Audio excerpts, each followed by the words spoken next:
Hi guys! For today's video ay ituturo ko sa inyo kung papaano mag-block ng ating friends sa Facebook na hindi niya ito nalalaman at hindi rin niya makikita yung mga post mo sa Facebook. So kung gusto niyo pong malaman kung papaano, panoorin niyo po ang video na to pagkatapos ng aking intro.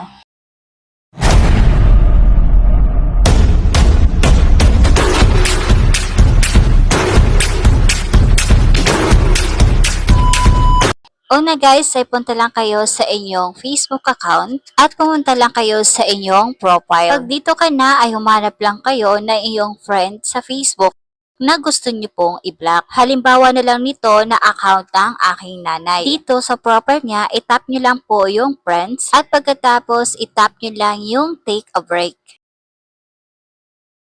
Bali dito naman ay itap niyo lang yung limit what Selma's profile will see. So ayan, dito kayo mapupunta. At itap nyo lang tong pangalawa na hide your post from Selma's profile. Ito po ang lagyan nyo ng check. At pag okay na, itap nyo lang po sa baba yung save. So ganun lang guys ang gawin nyo kung gusto nyong i-block ang inyong friends sa Facebook na hindi niya nalalaman. Para hindi niya makita yung mga post mo everyday. So kung bago ka lang sa aking YouTube channel, please subscribe at pahit na din ang notification bell para lagi kayong updated sa mga ina-upload kong video.